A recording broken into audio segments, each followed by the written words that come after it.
Alrighty, so here's the lecture on evolution. Okay, so this is the introductory lecture. And I'm going to go ahead and focus on the patterns of evolution, the processes of evolution, and some of the evidence, right? So this is going to be the focus of the lecture today. And I'll mention a couple things regarding evolutionary thought, case studies, as well as natural selection, but these are going to be for future lectures here. So today, again, we're focusing on evidence. So before the 1800s, keep in mind, the 1800s was when the new thought on evolution started to come about with Darwin and Wallace. Before that, in the 1700s, you had Lamarck, right? Who, yes, they believed that God created everything, right? But they didn't know that species change over time until he came about. So he introduced the scale of nature, not necessarily an accurate mechanism through which species change, but at least he introduced a hierarchical order, right? For species, right? So going from the lower species to the higher species, as well as Aristotle. Obviously, that was way before the 1700s. But Aristotle and Plato, they introduced something that we nowadays know as typological thinking. So a very basic way of categorizing a species just by their general types, like fish, humans, plants, animals, and so on. Nowadays, we know about common ancestry. We know about descent with modification because of Darwin's and Wallace's theories. Okay, so again, Charles Darwin and Alfred Wallace both proposed essentially the same mechanisms through which species evolve over time, change over time, right? Evolution is a change over time, so a progressive change that takes place over either days, months, years, thousands of years, millions of years, depending on what you're talking about, right? For example, if you're referring to bacteria have a generation time of days, 24 hours, 48 hours. You have a culture of bacteria already. So within a couple of months, you can see bacteria changing because of their short generation time. Now, if you look at the human being, we have a very long generation time, so you won't see humans evolving, right? Because again, we take such a long time to reproduce. Now, among the other species, right, the rest of the species, we see traces and hints, if you will, of how they're evolving. For example, killer whales, right? They form populations, and those populations are not interbreeding with each other anymore, right? So that right there is hint that that species is starting to split. It's starting to undergo speciation, meaning that they're not going to start. I mean, they're going to stop interbreeding with different members of different populations. So that's the beginning of things. They isolate and they start changing, obviously over time. So what is this based on, right? So it's based on variation that exists among individuals in populations, okay? Variations in phenotype. This is where genetics comes in, right? So phenotypic variations in individuals, and not just that, but also genotypic variation. Also, the observation that certain or individuals with certain traits produce more offspring than others without these traits.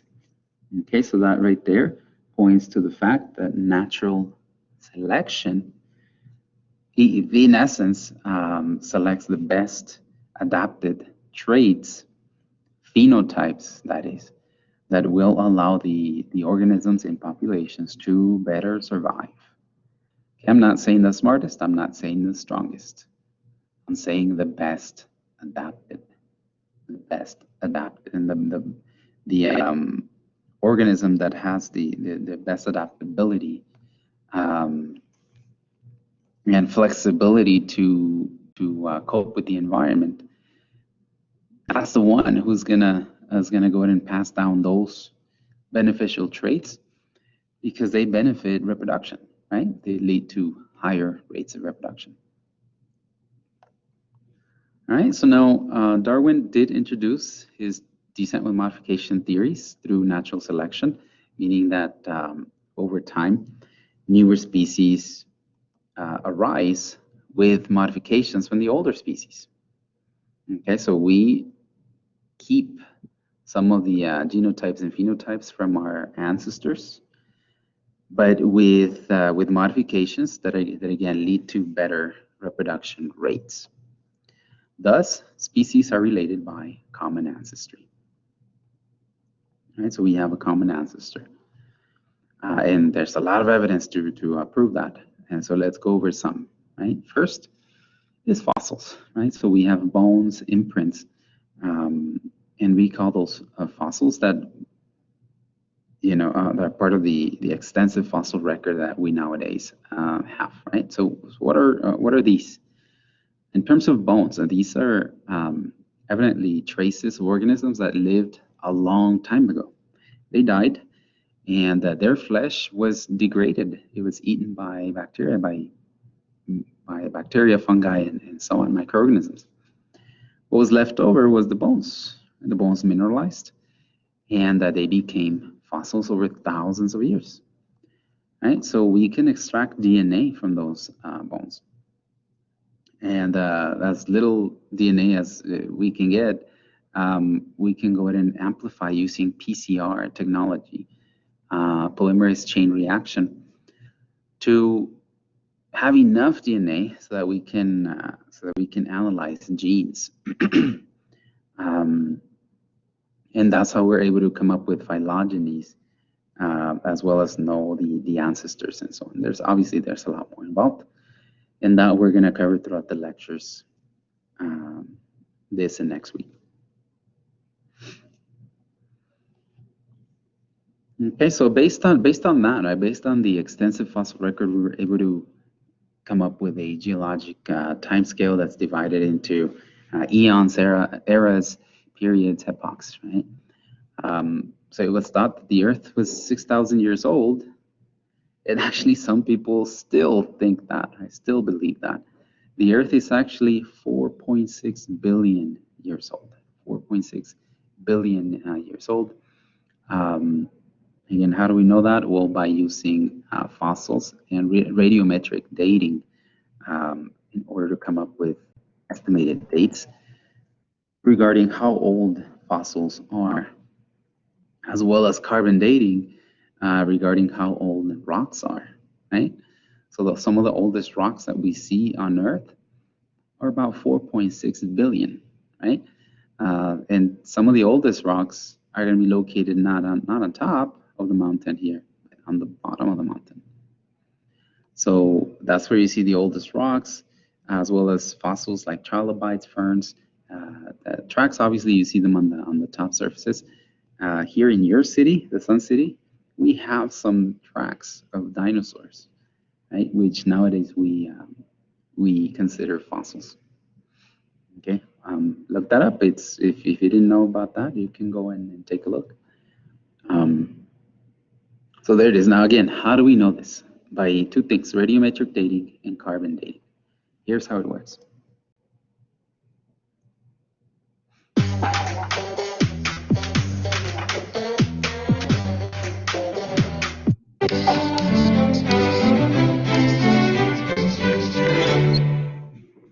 Hey there, and welcome to Brain Stuff. I'm Josh Clark, and this is the Brain Stuff where I explain to you how carbon-14 dating works. Carbon-14 dating, which we also just call carbon dating, is a form of radiometric dating. And all it is measuring the decay of a certain type of atom found in a once living organism to determine when it was last alive.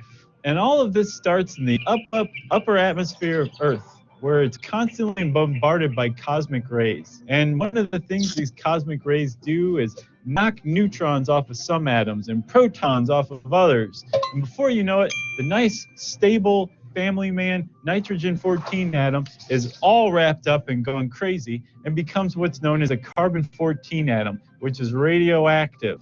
Now, carbon-14 atoms aren't the only ones in the upper atmosphere. There's also carbon-12 atoms. Carbon-12 atoms are in much more abundance, and they're pretty stable. Carbon-14 atoms are, again, radioactive and unstable, but they're formed at a reliable, steady rate. So at any point in time, we have a pretty good idea of the ratio of carbon-12 atoms to carbon-14 atoms. Got that? It's important. Now, carbon dioxide is essential to life here on Earth. Plants breathe it in, animals eat the plants, we eat the animals and the plants, and these carbon molecules, carbon-14 and 12, that make up the carbon dioxide, get in everything. What's neat is that the ratio of carbon-12 to carbon-14 found in all these living things here on Earth is pretty much the same as what's in the atmosphere, which means it's predictable. And some very, very smart scientists have figured out that carbon-14 actually decays at a predictable rate, right? Carbon-14, like all radioactive particles, has what's called a half-life. Now, the half-life is the amount of time it takes for the number of radioactive particles in a sample to decrease by half. Carbon-14 has a half-life of 5,730 years. That means that after 5,730 years, the amount of carbon-14 atoms in a, say, plant that you found fossilized will be half of what it was the last time that plant took, well, a breath of life. After 11,460 years, which is 2 half-lives, there'll be a quarter the amount of carbon-14 that was originally present. And then after 17,190 years, you'll have just an eighth of the number of carbon-14, and so on until there's none left. And this is actually one of the limitations of carbon-14 dating, that eventually you're going to go far enough back in time that all of the carbon-14 atoms have decayed. And you don't know whether this took place a day before or 100,000 years before, which means the time limit that you can date things using carbon-14 is roughly 50,000 years. But as long as you are trying to date something that lived on Earth within the last 50,000 years, you can figure out roughly when it was last alive. The way that you do that is by measuring the rate of decay of carbon-14 atoms compared to the slow and steady carbon-12 atoms that are also present in there. Presto, changeo, you've got some carbon-14 dating, and all of a sudden you say, oh my God, this wooden axe handle is 12,000 years old. Pretty sweet stuff. And this whole thing gets even more interesting. Very interesting stuff there. So again, radiometric dating, in case you didn't get it from the video, it essentially observes radioactive decay, right? The rate of radioactive decay, especially in carbon.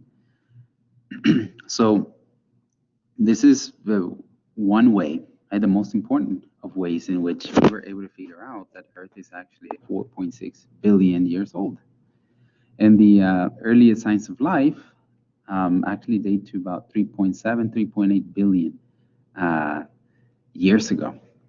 What does that mean? Well, that means that right after about 1 billion of the existence of Earth, the formation of Earth, life started to come about.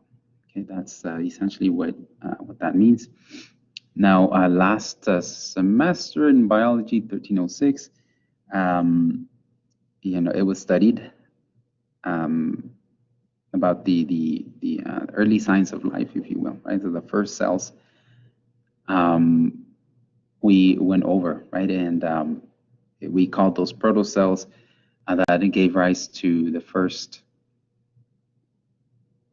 prokaryotic cell, which is a simple cell, evidently, which after time gave rise to the eukaryotic cell. Okay, that took about 1 billion years after the formation of Earth. Just as a point of reference, the universe is about 13 billion years old. Okay. Now, Again, fossils are one of the most important pieces of evidence that we have that species change over time. Okay, we know now that most of the species that ever lived on Earth are extinct now. So 99%, it's estimated that 99% of all species that has ever lived here on Earth is gone now. We only have about 1% of that. And even then, it's estimated that we have about 100 million species extant today. Extant means that are still here. Extinct means that they're gone, as you know, right? So there's a lot of species out there, and we've only categorized about 10 million of them. All right, so we need good scientists that can contribute to that work. Again, so some of you guys hopefully can move on to that field, right, and make an impact there, and make a lot of money too, hopefully. So another piece of evidence is transitional features and transitional species like Tiktaalik, for example. Tiktaalik is a major transition between aquatic and terrestrial animals. Actually, it is thought that this Tiktaalik here, which occurred about 375 million years ago, it is thought that this was the beginning of terrestrial organisms.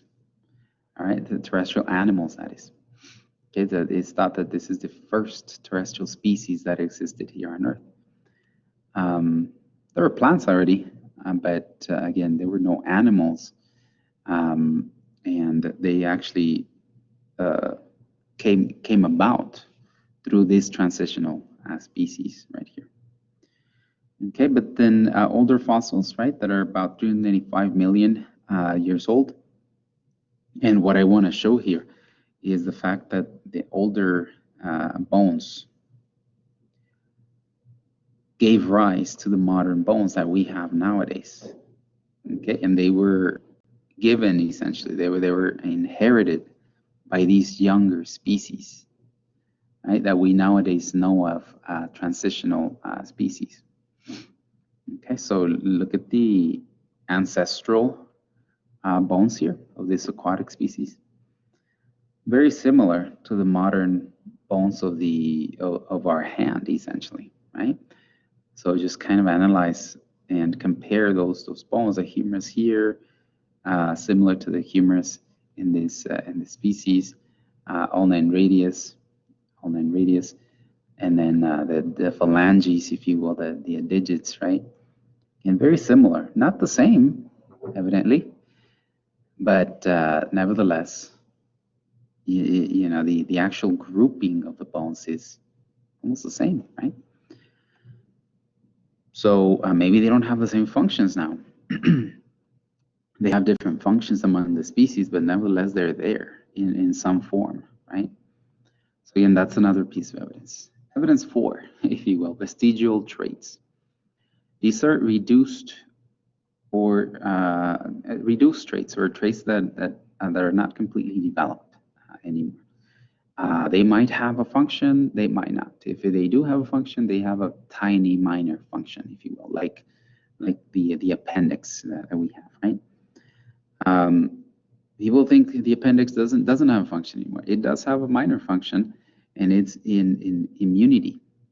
Okay, it is categorized as an immune organ, if you will, because it does produce immunity for the gut, essentially. Okay, so now that's not the only one. There's many examples of vestigial traits. The tailbone, for example. We have a tailbone, a tiny tailbone, right? We don't need it anymore. We don't use it for anything. It doesn't contribute to balance or anything. But it's very similar to the tailbone of other species who do use a tail and have a tail and develop a full-blown tail. Okay, their tail is for balance, right? We don't have a tail anymore, but we have a tailbone, right? Which is a remnant, essentially, of that. So that's what I mean by vestigial trait. They're remnants. Whale snakes, they have tiny hip and leg bones, right? That they might not use anymore. They don't, and they're disconnected to the main framework, if you will, their skeleton.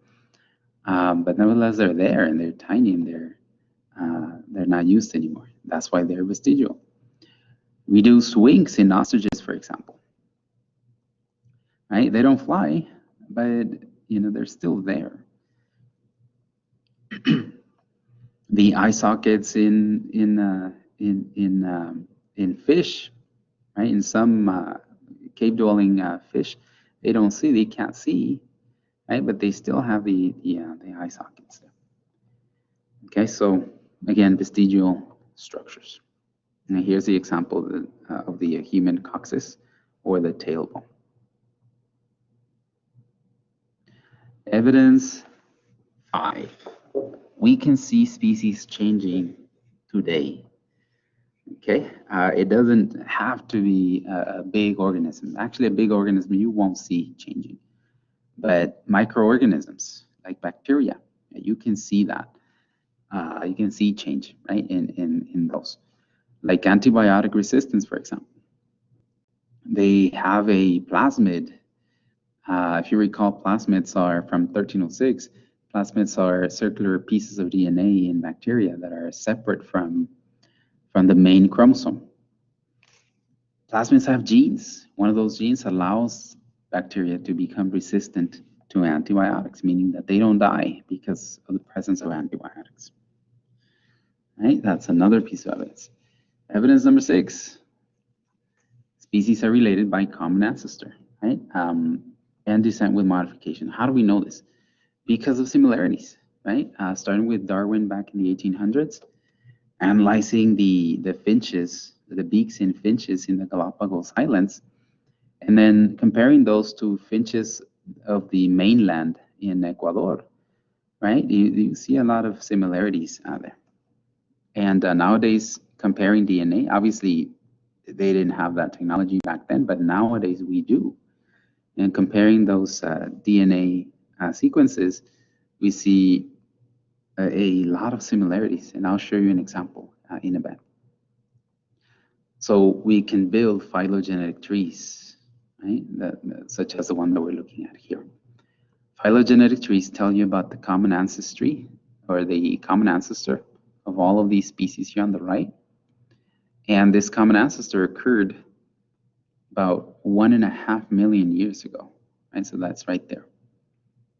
So over time, this population split, right? It underwent speciation, which gave rise to many different kinds, many different species of many different variations of the same bird, right?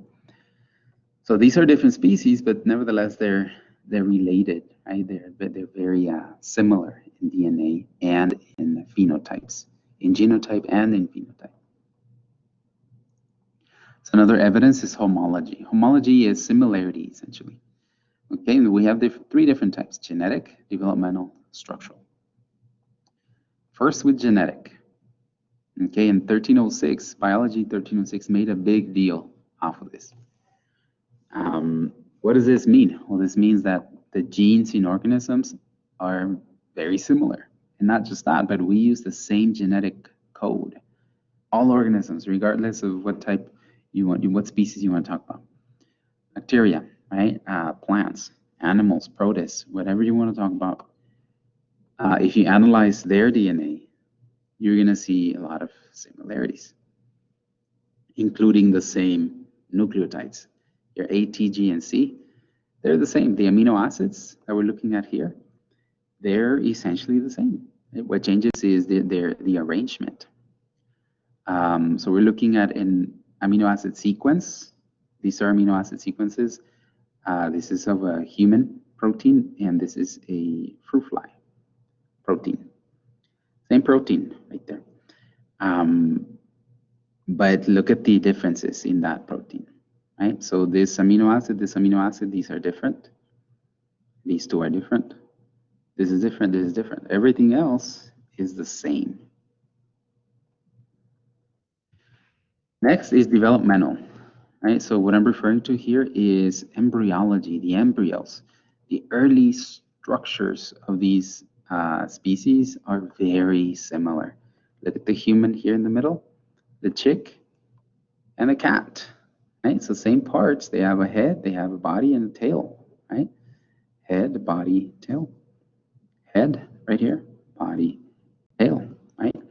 They also have pharyngeal pouches, right? They're not aquatic animals, but early on, we have to be aquatic, right? Because we develop within a placenta, which is full with fluid.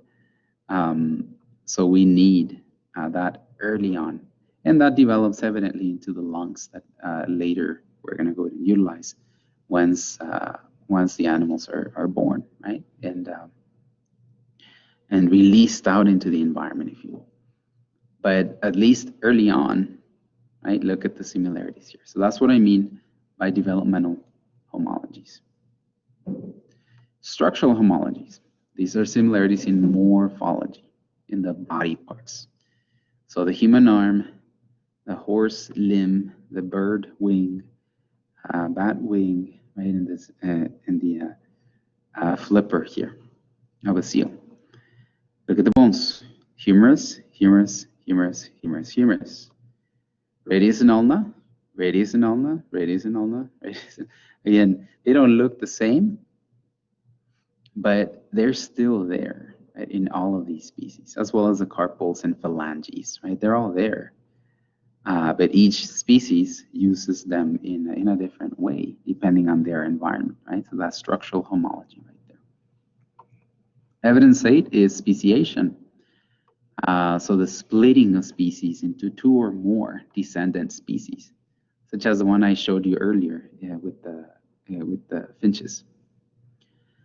Okay, so killer whales nowadays, again, like I mentioned in the beginning, they form different populations, and those populations used to interbreed. They used to come together and create offspring. Not anymore, right? So that's a hint that they're actually undergoing speciation right now. So therefore, they're choosing not to interbreed with different populations. Okay, so they, I mean, they do mate with members of the same population, and that's how they're able to sustain their numbers, if you will. But they're not choosing to come together with other members of different populations to, to create offspring, if you will. All right, so this is the last slide right here. Just a summary of all of the evidences that nowadays we have for evolution.